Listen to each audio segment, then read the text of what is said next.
Hey guys, Wels Knight here, and welcome to Darkest Dungeon. This is a game that I started playing because I uploaded an episode of Mad Crown, which is a game that's fairly similar to this, and it didn't do quite as well as I had hoped, but I kind of got the idea to go and play Darkest Dungeon, because I'd heard a lot of good things about it. I'd watched some videos of it and stuff, and I've been playing it for the last couple days, and it's amazing. It's super, super good. So we're going to jump into it. I am not super experienced. I probably got maybe, I don't know, 10 hours into this save file, something like that. So we're going to do all of the DLC except for Crimson Court. Color of Madness is the most recent DLC that came out. The reason we're not going to do Crimson Court is because, from my understanding, it is super, super hard and not recommended for your first playthrough. And then we're going to go Radiant because it's kind of the easiest mode. But what it does is it basically just reduces the grind of the overall campaign. The combat is still just as hard. You will arrive along the old road. It winds with a troubling serpent-like suggestion through the corrupted countryside, leading only, I fear, to ever more tenebrous places. There is a sickness in the ancient pitted cobbles of the old road, and on its writhing path you will face viciousness, violence, and perhaps other damnably transcendent terrors.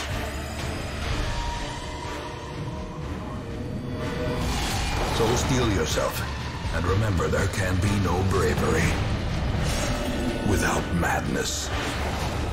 The old road will take you to hell, but in that gaping abyss, we will find our redemption. All right, there we go. There's the initial opening cutscene. It is not a cutscene heavy game, but there is that one to kind of start everything off. And then we've got the beginning.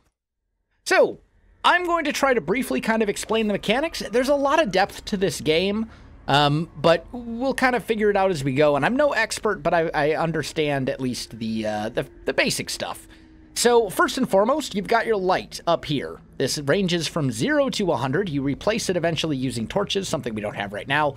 But if this the lower it is, the harder it is. The higher it is, the easier it is. But also, as it gets lower and lower, you also get better and better loot. So that's the thing. We start with two characters. One is a Crusader. He's kind of like your stereotypical melee tank, and also he has some support unit stuff. And then there is Dismas, who is essentially like a rogue. He's got he's agile and fast and does sneaky things. So, let's rename. Actually, no, we will not rename Reynold. We'll rename stuff eventually. But let's move forward. And this is our map. We want to go to this room, and we'll kind of go along our way. I don't need the tutorial, please.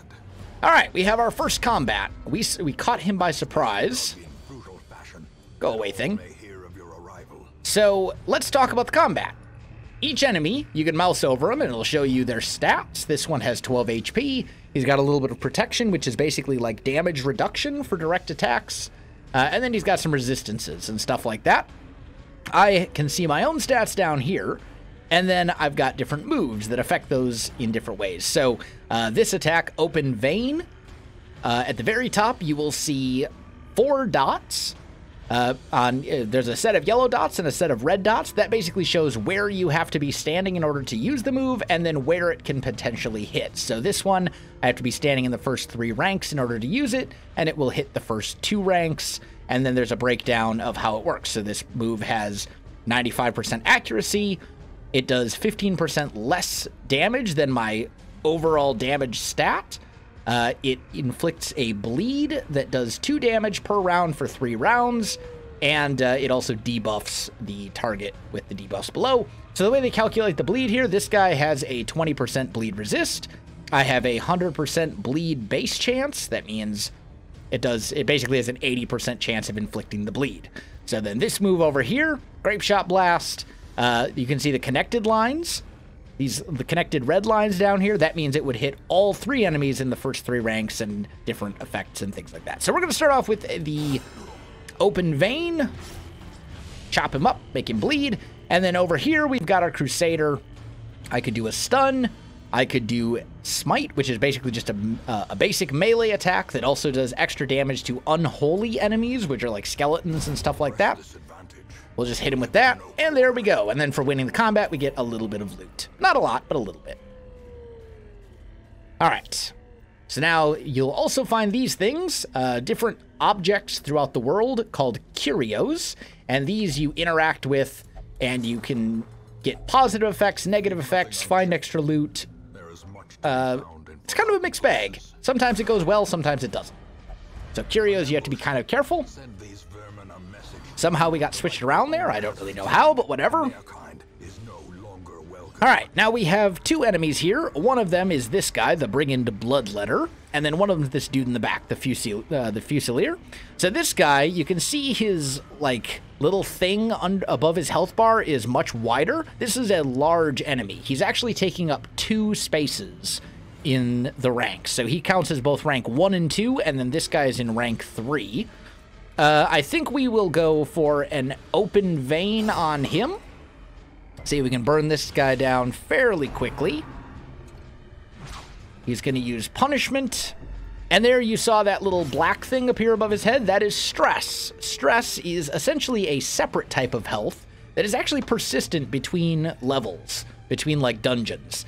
So bad things happen the higher your stress gets. If your stress gets up to over 100, something bad happens, and if it gets up to 200, your character pretty much dies. He has a heart attack. So you want to be careful with managing your stress. We'll get into that more later as we go. But as for this guy, I think we will go with a smite. Smack him.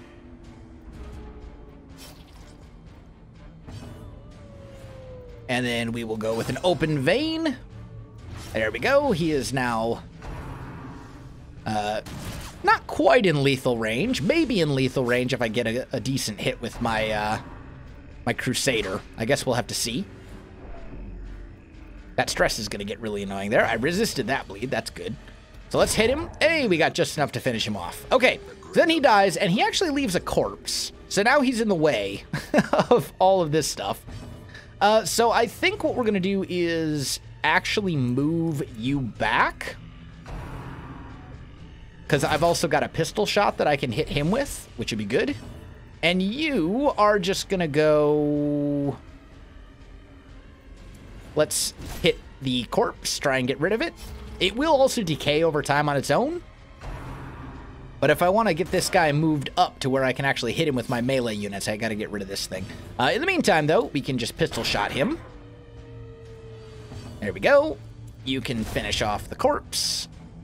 And then we just got one guy left. It's a rushed shot. Easy enough. And then we can just finish him off like a so. So there we go. And we get some rewards and things like that. We could return to the hamlet, which is like our home base. But we're going to continue adventuring so we can open this chest. And it's trapped. Because of course it is. But it doesn't matter because the quest is over anyway. There we go. We got 5,000 gold.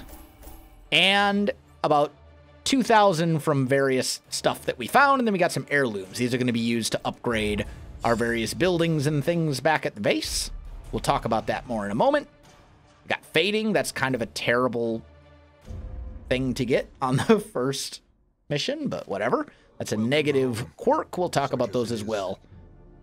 This squalid hamlet, these corrupted lands, they are yours now, and you are bound to them.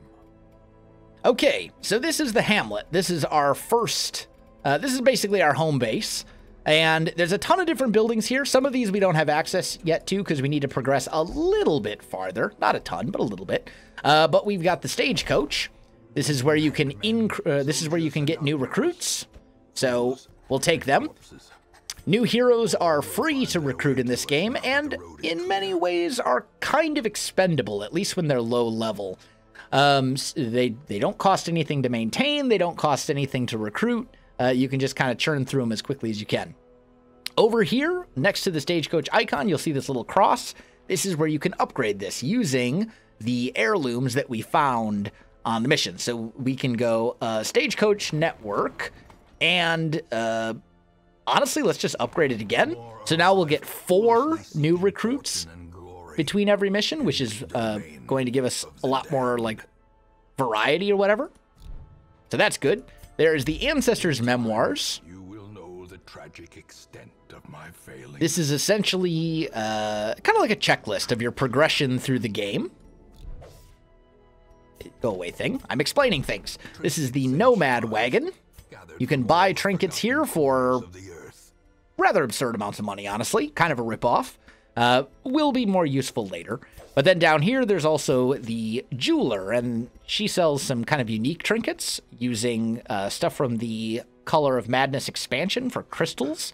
We'll get into that later as well. And then finally, there's the Graveyard. So if any of your heroes die on a mission, they are permanently dead, and they will then take their place in the Graveyard, where they can eternally mock you for the rest of your playthrough for letting them die. But I think that's about it. So now we've got Reynold, Dismas, Vernon, and Tilly. Tilly is a Vestal, basically a healing class with a little bit of like ranged support damage. Honestly, one of my favorite classes in the game. I almost always bring a Vestal with me because they're just probably the best healer in the game. Vernon is a Plague Doctor. A little bit of kind of support healing, not so much like actual HP healing, but the ability to get rid of status effects. And then a lot of damage over time and stuns. Really a support character. Not so much a healer, more of a support character, but with a tiny amount of healing capabilities and damage over time attacks. So there we go. All right, we are going to embark. We don't really have much more we can do in the hamlet right now. So these are the different areas and the different dungeons in the game. We'll unlock more as we go. Right now, we only have access to the runes, and that's what we're going to do. So we will take Vernon and Tilly along with us. We'll probably end up renaming these characters once they've proven themselves. And it is a short level in the runes. So here we go. The cost of preparedness.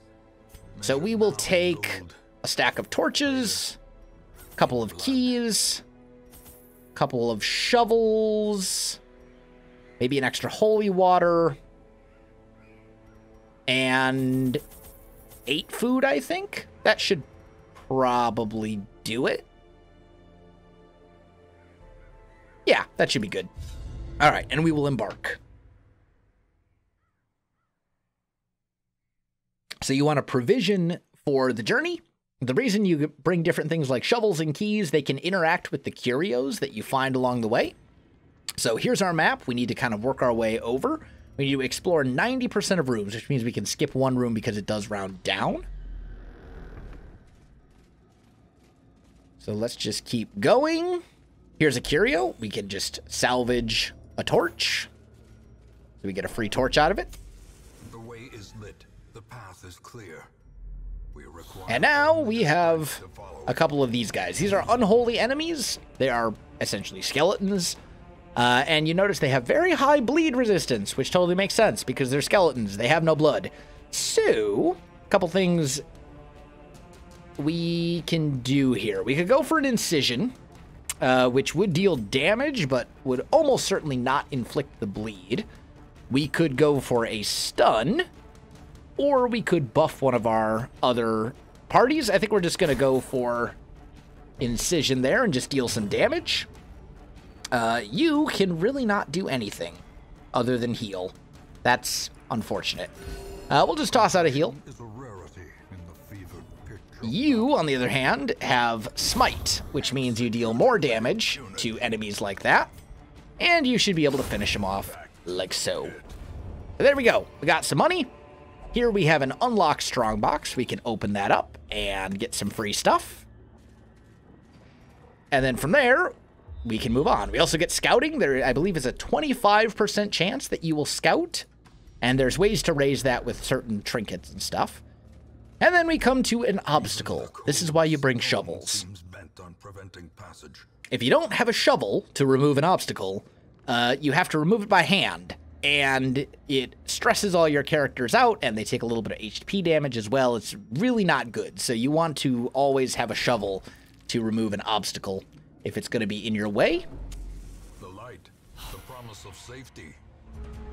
Now we got some new enemies here. There's the Bone Soldier, pretty standard melee attack character. Nothing super, nothing you really need to worry about.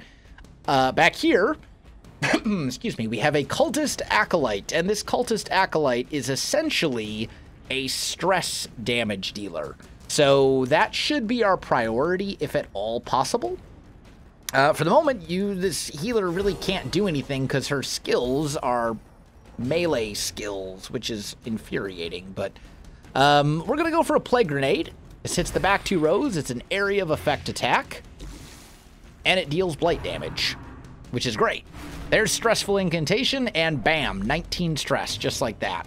Super annoying. We'll go for a pistol shot, and now the Cultist Acolyte is essentially dead because the blight damage, the damage over time, will finish him off. You are going to go... Let's hit this guy. Yeah, we did get the kill, so that's good. And then this Bone Rabble is the only one left. He's really not a threat, so we're not really worried about him. You... Slice. There we go, and you might as well go for a heal on the one character that actually could use the healing at all. And then, you missed. Dang it. There we go. That's the end of them. We get some stuff back. And we proceed through the door. So looking at our map, we can go up or we can go over. I think I'm going to go up. Let's go up. We'll probably explore this entire thing, even though that's not always a good idea. Your characters do tend to take... Reynold. Reynold is a kleptomaniac. So he likes to steal stuff and keep it for himself. It's very annoying. That's money that we could have used for other things. Oh well. Alright, we caught these guys by surprise. We definitely want to take out the Acolyte first, if at all possible. And we just totally missed. So that's unfortunate. A momentary abatement. Let's do that. You are going to go for a pistol shot. We cannot hit her. What is going on? Alright, kill this dude. At least we got rid of one. Eldritch Push. I think we'll push him to the back. That might actually be better. Maybe. Because then maybe we could switch our Plague Doctor to here. We'll have to look. Or you can push all of our characters to the back. Okay, good. He didn't get pushed. So, let's see. I think you're going to go for a Disorienting Blast right there. Try to stun the Acolyte. Also clears all corpses. So now the Acolyte is up in range of my melee characters, which is right where I want him to be. You're going to go for a heal.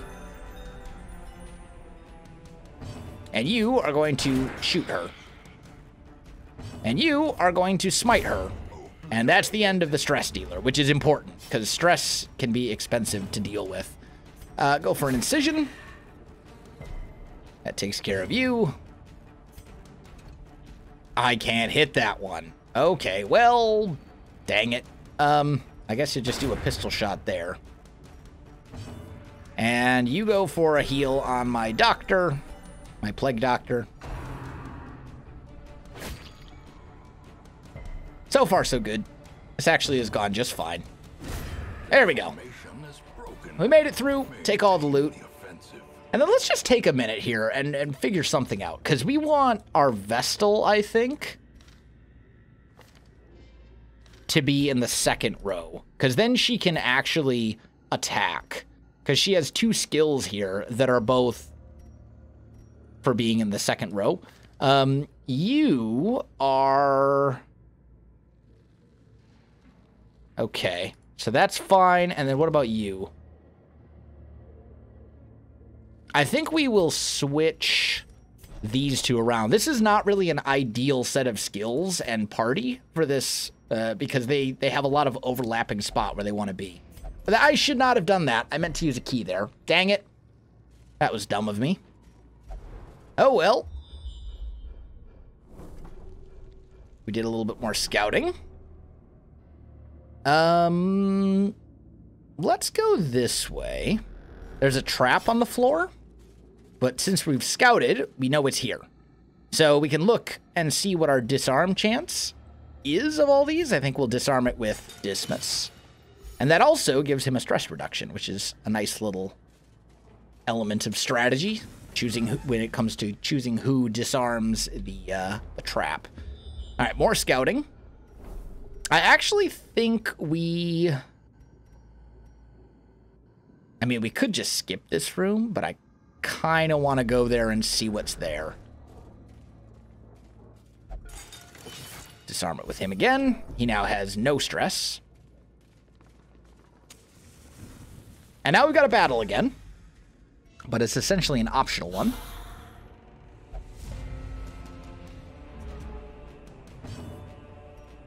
Okay. I think we'll go with a grape shot blast, which we'll totally miss, because of course it will. Plague grenade, hit the one in the back. You, on the other hand... I mean, this would increase my damage. I'm not going to get a kill either way, so I think we'll hit you. Gives me a damage bonus. You smite that one. Still didn't get the kill. Dang it.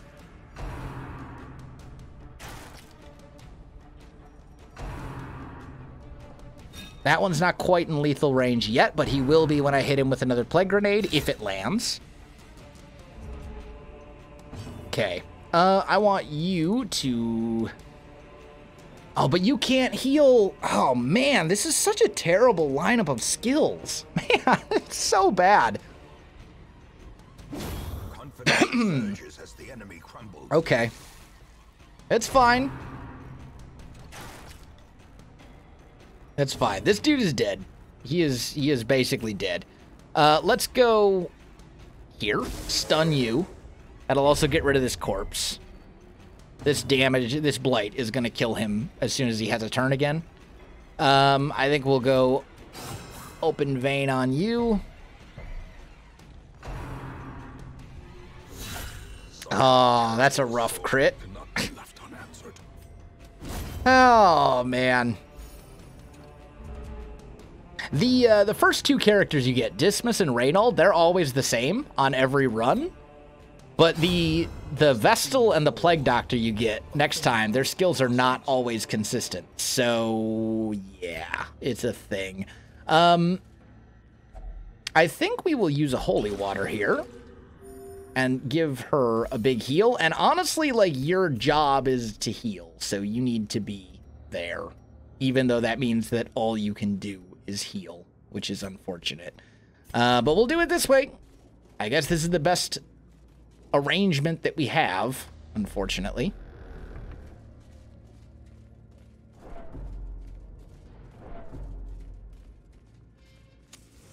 As the light gains purchase, what can you do? Spirits are lifted and purpose is made clear. We'll swing over here. Get a pack.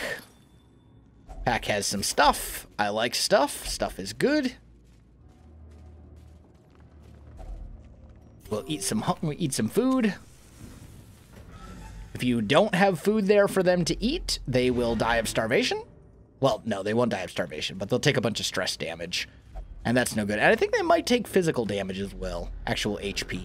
But we're going to finish exploring this. There's an obstacle here. There's a room with treasure. I think it's worth it. I mean, it's got treasure. So, like, I feel like this is the way to go. Because early in the game, you're really starved for cash and resources and stuff. Okay, we have some enemies. I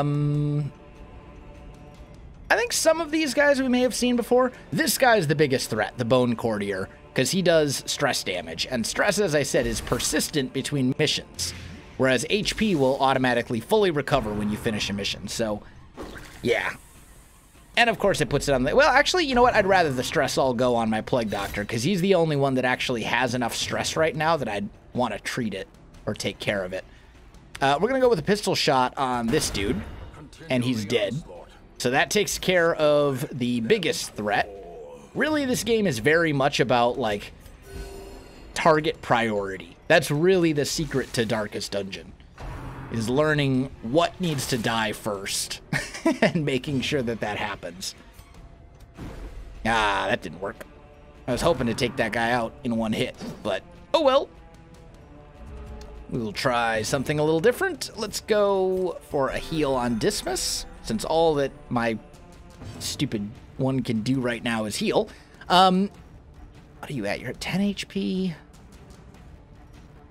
And let's go for a stun on you. And that also shuffles and moves him forward. Disorienting Blast is actually like a super useful move in a lot of ways. And then you, I think... Let's get rid of this guy. He resisted the bleed, which is expected. But now he's basically dead from blight damage, because as soon as he gets a chance to go again, he's dead. And the nice thing about when enemies die to dots, to bleed or blight, they don't leave a corpse behind, which is super useful. Okay, let's go for an incision on this dude. We are 1 HP short. And we got 2 guys here that are real close to death, so we'll use that. Unfortunately, he didn't die. This one didn't die to blight, so he did leave a corpse behind, but that's okay. Heal the party. I should have probably gone for the bigger heal, but whatever. We'll use a Zealous Accusation here. That'll get rid of one of the 2 corpses. I was hoping it would get rid of both, but either way, this guy is now in melee range of my Crusader and stuff, so that's fine. Slice him up with an incision, and we actually got a crit, which gives me a little bit of stress reduction, so that worked out okay. And then here we have an heirloom chest. We will use a key on it and get some extra heirlooms that we can use when we head back to town. There we go, quest complete. And we can skip all that. So we got about 6,000 from that. And some people got different traits and things. So Vernon got Manslayer. Dismas got Natural, which is actually pretty good early in the game, but not as good later on, because early on you don't really have any trinkets. Natural is essentially a skill that is very good for you if you don't have any trinkets. Later on, we'll hopefully replace that with something better. Clumsy is kind of bad. Okay. Could be worse. You don't really have any control over what traits show up there. You do have the ability to get rid of them in the sanitarium once we actually unlock that, but at the moment we have not done so. So now we have the Abbey, and we have the Tavern available to us.